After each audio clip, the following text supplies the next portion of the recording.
পাশে পাশে আপা আছে না, ছোট আপা, হ্যাঁ তো বাঁচবো না, মরে যাবো গা। হেই, খালি কি ছোট ভাই মরবো? তুই মরবি, আমরা মরুম, আমরা সবাই মরুম। জন্ম একবার নিলে মৃত্যু তার নিশ্চিত। কথা বুঝছ? এনে চিন্তা কি আছে? ভাবি ভাবি রিপোর্ট ভুল, ভাবি রিপোর্ট ভুল, রিপোর্ট ভুল আসছে। এই কয়দিন তুমি মিথিলার জিনিসটা নিয়ে খুবই আপসেট ছিলে দেখে কিন্তু আমি তোমাকে কোনো কিচ্ছু বলি নাই। তোমার তো আমার প্রবলেমটা বুঝতে হবে, আমি বাসার মধ্যে কীরকম একটা অবস্থায় আছি। আমি তো দেখবো, বললাম না একটা প্রবলেম থেকে আমি মাত্র উঠলাম। I will solve it out, okay? জি না, আমি আপনাকে এত সময় দিতে পারবো না, বুঝলেন? তুমি কি আমার সঙ্গে ফাইজলামি করো নাকি? হ্যাঁ, যদি তুমি ডিসিশন নিতে পারো যে বিয়ে করবা তাইলে আমাকে ফোন দেবে, নাহলে ফোন দেবে না, ফোন রাখো। আচ্ছা ঠিক আছে, আমরা আমরা দোয়া করব, আমরা আল্লাহর কাছে দোয়া করব, নামাজ পড়ব, ও ভালো হয়ে যাবে, ও নিশ্চয়ই ভালো হয়ে যাবে। আপনি এরকম অ্যাবনর্মালের মতো করবেন না প্লিজ। চলো ফুচকা খাই। আচ্ছা কি ব্যাপার, তুমি এত বড় ব্যাগ নিয়ে আসছো? তুমি কি পালা টালা আসছো নাকি? আজকে কি ভাগবা নাকি আমার সাথে? এগুলো ফ্যাশন, তুমি বুঝবা না এগুলো। এটা ফ্যাশন? হ্যাঁ। এরপর একদিন দেখবো সুটকেস নিয়ে আসছো, বলবো ওইটাও ফ্যাশন। কি একটু টাকা পয়সার মামলা, চান্স পাইলে এটা ছেড়ে দেবো, এটা দিল, এটা ফ্যাকড়া ছেড়া। এটার যে কনসিকুয়েন্সেস আছে না, একটা জিনিস বলবেন, এটার তো চড়াইয়া সবগুলো সোজা করে দেওয়া উচিত। আমি আরেকটা মিথ্যুক যদি আমি পাই না, জিব্বা টান দিয়ে একেবারে ইন্টারস্ট্যান্ড মেরে গেলাম। আম্মাকে তো বলাই হয় নাই ফার্স্টে। আব্বা সুমন চাচা নিজে আনতে গেছিল না রিপোর্ট। আর মিশু সারাক্ষণ আমাদের সাথে কি খ্যাচম্যাচ করে না, আচ্ছা তোর কথা শোনার পর কেমন যে হয়ে গেছিল বিশ্বাস করা, একদম পাগলের মতো। ইফতি মামা আর আমি মনে হয় এই কদিনের আগে কখনো বুঝি নাই যে তোকে আমি কতটা ভালোবাসি। হ্যাঁ, একটা জরুরি ব্যাপারে তোমাদের সাথে শেয়ার করার জন্য আমি তোমাদেরকে ডেকেছি। ইফতি কই? ইফতে যে সকালেই ভাগছি মেডিকেলের কথা শুনে। বাইরে গেছে? থাকলে ভালো। আচ্ছা ঠিক আছে, তোমরাই শোনো। এই যে কিছুদিন আগে আমাদের যে সাফারিংটা হলো, এই তিলার ব্যাপারটা, যেটা ভুল প্যাথোলজিক্যাল রিপোর্টের কারণে ভুল ওষুধ খাওয়ানো হলো, তার জন্য অসুখটা অন্যদিকে টার্ন নিল।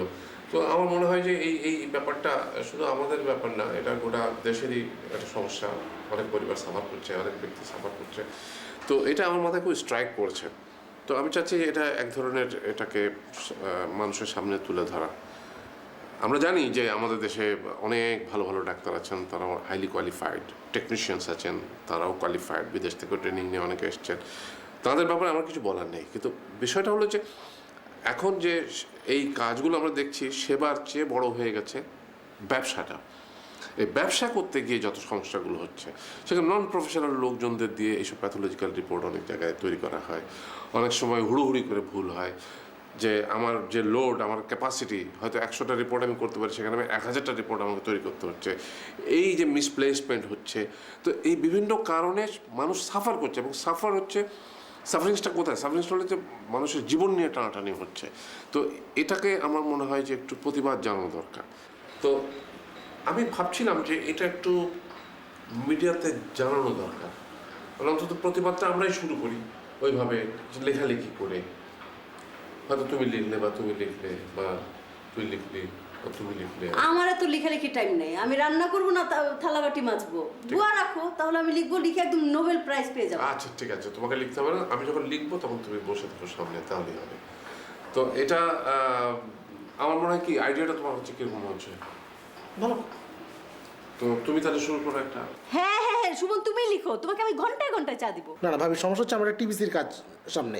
টিভিসির কাজটা শেষ হওয়ার পরেই ধরো যে আমি লেখা শুরু করবো, কারণ এই রিপোর্ট নিয়ে তো আমি সবচেয়ে সাফার করছি, এই শিশু রিপোর্ট নিয়ে। তো আমি লিখবো, কিন্তু টিভিসির কাজটা শেষ করবো। কে রে, তুই কি বলিস? না ঠিক আছে, ওইটা তো লেখা যাবেই। ওই যে সামনে আমার মিড টার্ম শুরু, তো আমার মিড টার্মটা দেই, মানে 1.5 মাস পরে আমি কাজটা হাতে নেই, আমি তোমার একটা ভালো আউটপুট দিতে পারবো ইনশাল্লাহ। তাহলে আমার মনে হয় যে তিলাই যেহেতু সাফার করেছে সবচেয়ে বেশি, তিলা তুই শুরু করে। আব্বা আমি মাত্র অসুখ থেকে উঠছি, এমনি দুর্বল লাগে, আমি পারবো না। আরে আল্লাহ দি রে, ঠিক আছে, তুই যখন পারবি না তাহলে তুই পারবি। হ্যাঁ আব্বা, তুমি তো পুরো বিষয়টা বললে, তাহলে আমি এক কাজ করি, এর উপর একটা আর্টিকেল লিখে তোমাকে দেখাই, তুমি একটু কারেকশন করে দাও, তারপরে না হয় জমা দেওয়া যাবে। Very good, very good, I am very happy. তো তুই তোর যা সাপোর্ট লাগে, যত সাহায্য লাগে, ডকুমেন্টস, ইনফরমেশন, আমি আমার বেস্ট ট্রাই দিয়ে আমি নিয়ে এসে তুলে দেবো, ঠিক আছে? তবে একটা জিনিস যেটা মনে রাখবি, সেটা আমি যে কথাটা বলতে চাচ্ছি সেটা হলো যে মানে এটা যাতে কোনোভাবে ব্যক্তি পর্যায়ে না আসে। এটা আমি চাচ্ছি যে টোটাল দেশের মানুষদের যে সাফারিংসটা সেইটা যেন ফুটে ওঠে। যে আমাদের ধর একটা ফিনান্সিয়াল ব্যাকগ্রাউন্ড যতটুকুই হোক আছে, আমরা অনেক সময় সামলে নিতে পারি, কিন্তু ওই সব মানুষগুলো হতদরিদ্র, যাদের কোনো সহায় সম্পদ বলতে কিছুই নেই, সেই সব পরিবারের মানুষগুলো যখন সাফার করে কিংবা একটা মানুষের অপমৃত্যু ঘটে এইসব ভুল রিপোর্টের কারণে, সেইগুলোকে একটু বেশি করে হাইলাইট করতে হবে যাতে দেশের মানুষের উপকারটা হয়, এবং এই সমস্ত প্রতিষ্ঠানগুলো যাতে সাবধান হয় এবং তারা ব্যবসাটা কমিয়ে দিয়ে মানে সেবার দিকে বেশি মনোযোগ দেয়। এই পয়েন্টটাতে বেশি জোর দিতে হবে।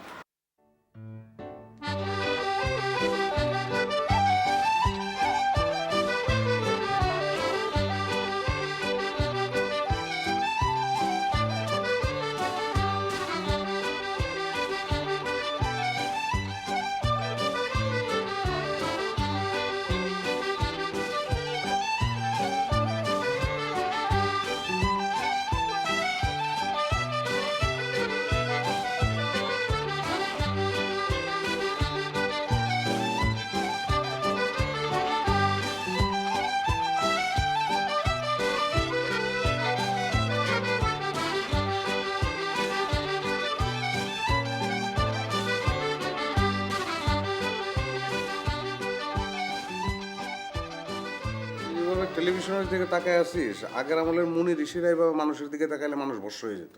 টেলিভিশন তো ফেটে যাবে, চোখ নষ্ট হবে না এভাবে তাকায় থাকলে। এর চেয়ে যে আঙ্গুল ঢুকে চোখ নষ্ট করে ফেল। আমার শান্তিতে একটু টিভি দেখতে দাও তো। শান্তিতে টিভি অন্যদিন দেখিস, যা যা ওই রুমে যা যা। আমি তো টিভি থেকে দূরে বসছি কত। আচ্ছা অসুবিধা নাই, যা না ওই রুমে যা। ওর আমি সীমাবু পড়তেছে, আমি এখন যাবো না। তো তুইও যা পর, একে হয় মিনমিন, দুই হয় পাঠ, তিনে হয় গোলমাল, চারে হয় আট, পড়িস নাই? তুই যা, পাঠ হবে খুব, যা। আমার তো এখন পড়া নাই, আমি টিভি দেখবো এখন।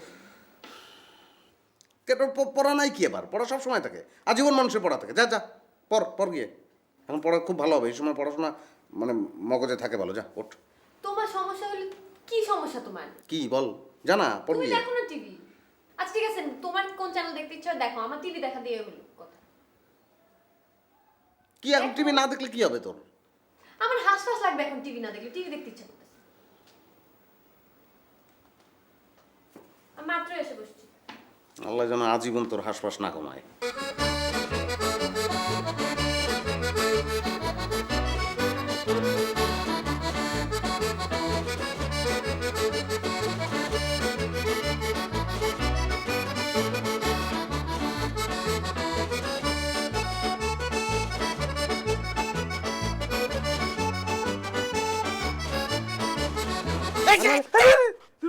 তুমি এখানে কি করো?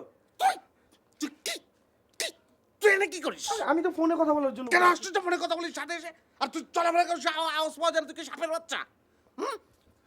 মামা তুমি কি ভয় পেয়েছো? না ভয় কিসের? আমার গরম লাগতেছে। কথা কথা কার?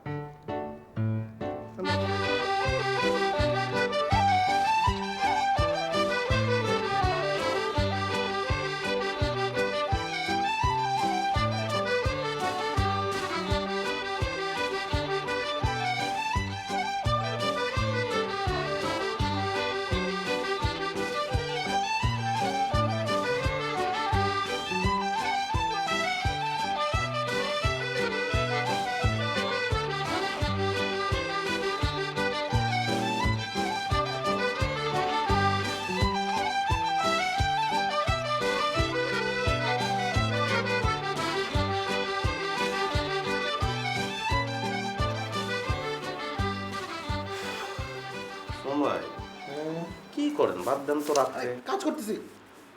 ঘুমাবেন না আপনি? যত্ন করে রাখছি। আর আশ্চর্য, আপনি কি মুহুরি নাকি?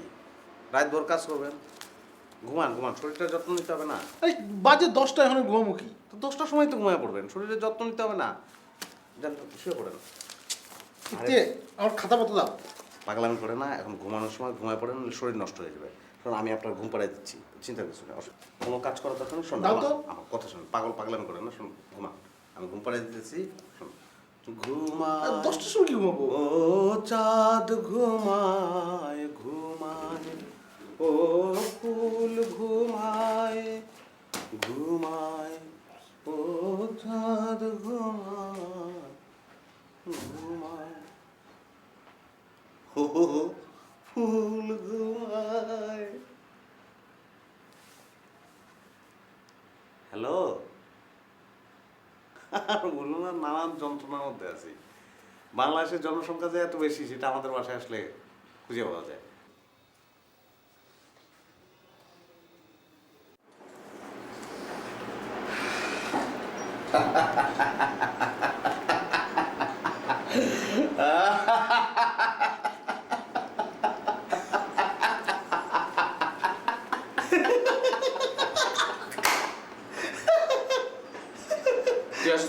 বাবা তুমি আসতেছো না, এই জন্য তো আমি আসতেছি। আমি আসতেছি ছবি দিয়ে দিকে, বুঝছো? ছবি আঁকার যে কি শান্তি, বুঝছো? ভিতরটা একদম জোরে এসে গেছে।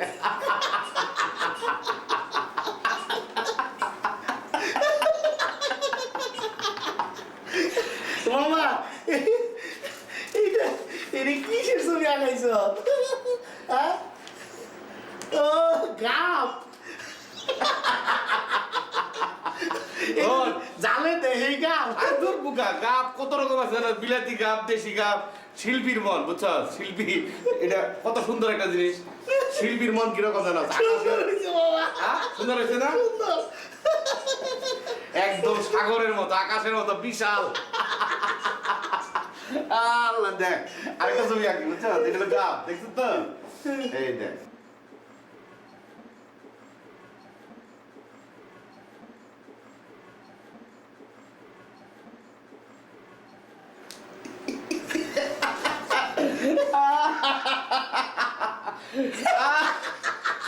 এইটা রাস্তা। আরে ধর, এটা হলো বাস, এই যে লেখা আছে বাস, আর এগুলো সিএনজি, বুঝছো? শিল্পীর মন, চোখ দিয়ে যেটা দেখবো ওইটাই ছবি, বুঝছো? শান্তি, বুঝছো? অনেক সুন্দর হয়েছে। এটা হলো গাপ, এটা হলো বাস, এটা হলো সিএনজি, আর তুই কাছে রাস্তা। তুই বুঝবি কই থেকে? শিল্পীর মন, আমরা আমাদের চোখে আমরা যেটা দেখি ওইটাই ধারণ করি, বুঝছো? মানে কখন যে শিল্পীর মন কোন দিকে যায় এটা বোঝা মুশকিল, বুঝছো?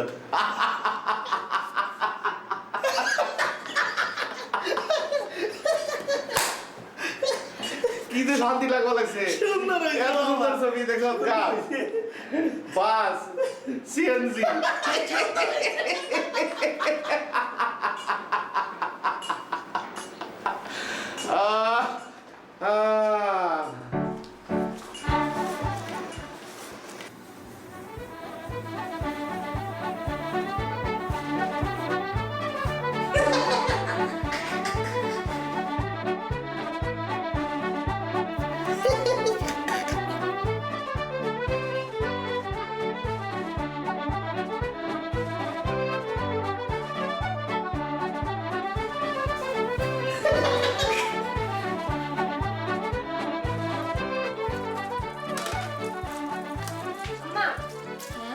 আমি আজকে ইউনিভার্সিটি যাব। ইউনিভার্সিটি যাবি আজকে? না মা, আজকে যাস না। মা অনেকদিন যাই না, আমি তখন সুস্থ। বাইরে রোদ প্রচন্ড, আজকে যেতে হবে না, আরেকদিন। হ্যাঁ, কতদিন ক্লাস করি না, কিচ্ছু হবে না গেলে। অসুস্থ হয়ে যাবি তো, খারাপ লাগবে। এখনো তো তুই দুর্বল। এক কাজ কর, তোর কোনো একটা ফ্রেন্ডকে বাসায় আসতে বল, ঠিক আছে? তারপরে ওর সঙ্গে ওই যে স্টাডি করে নিবি। তারপর তো বলবা আমি খালি ফ্রেন্ড করি। আর বলবো না, মা যা ফোন করে দে, বল বাসায় আসতে। দুজন মিলে তারপর পড়াশোনা কর, ঠিক আছে? আচ্ছা।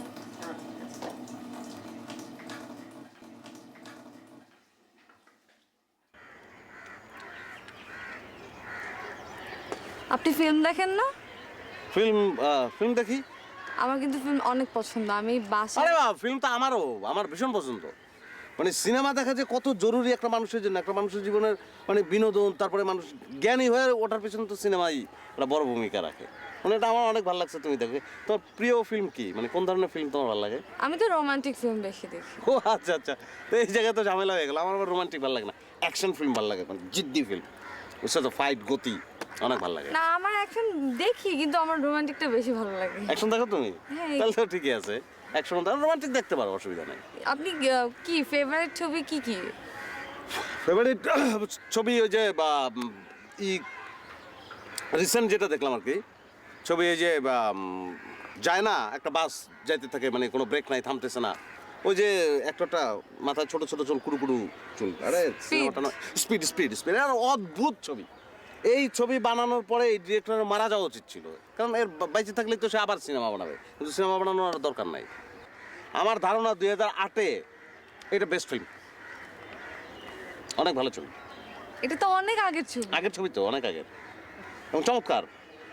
মানে সিনেমার যে জ্ঞানটা যেভাবে আমাদের আসলে অ্যাচিভ করতে, টোফেলের অবস্থা কি আমাদের বলতো? টোফেল আচ্ছা চলেন তো, আমার না কিছু ডিভিডি কেনা লাগবে। ডিভিডি নাকি? হ্যাঁ। তো ডিভিডির কথা তুমি আমারে বলবা না? আমি তো বসবাস করতেছি ডিভিডির উপরে। মানুষ ঘুমায় খাটের উপরে না, খাটের নিচে কি রাখে?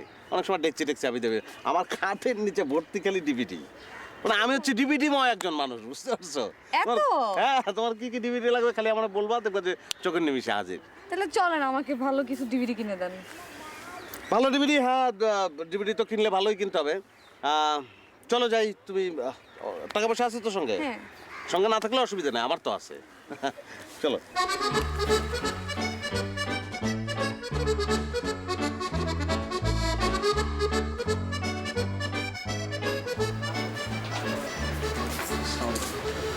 ওয়ালাইকুম আসসালাম। ফিল্ম আছে না ইংলিশ? জি হ্যাঁ, ওই ইংলিশ মুভির কিছু ডিভিডি দেখান। Mixed single? না, single. No mix, single fresh.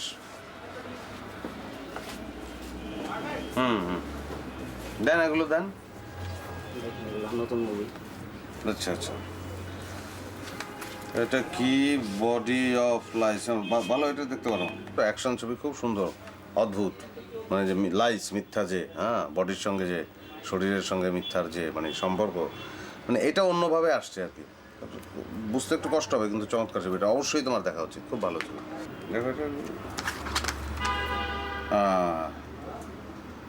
এই ছবিটা হচ্ছে তোমার ওই একটু দেখো, একটু কিছুটা প্রাপ্তবয়স্ক টাইপ, ভালো, কিন্তু এটা তো 18 ক্রস করছো না তুমি? এটাও খুব ভালো ছবি, অদ্ভুত ছবি। এটা একটু হরর ছবি, মানে ভয় টয় লাগবে, চমৎকার ছবি। আমি দেখছি তো, অদ্ভুত সুন্দর ছবি, অনেক আগের ছবি এটা, না? না, এই তো কিছুদিন আগে আসছে। হ্যাঁ, কিছুদিন আগে আসছে।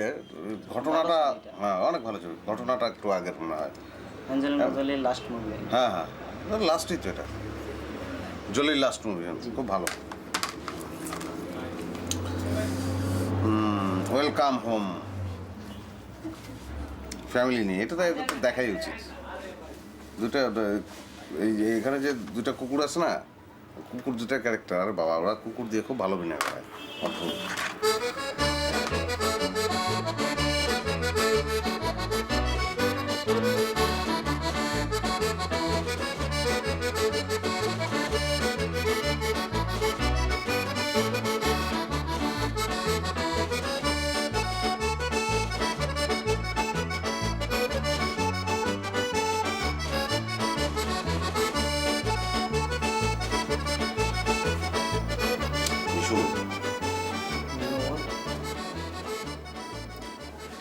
ডিভিডি কি করবো বলতো? বল। মানে কি বলবো, তোমার বাক্যটাই তো স্পষ্ট না। ডিভিডি কি করবো মানে, বলো কি? না, ওই ডিভিডি দিয়ে যে সিনেমা দেখিস না, তো সেই সিনেমার মানে গল্পটা আমি জানবো কি করে? সিনেমাটা দেখে ফেলবো, আবার সিনেমাটা দেখলে তো তুমি গল্পটা জানো। সিনেমা দেখলে যে গল্পটা জানা যায়, এটা তো আমিই জানি। অল্প বুঝিস কেন? কথা বললে বুঝিস না কেন?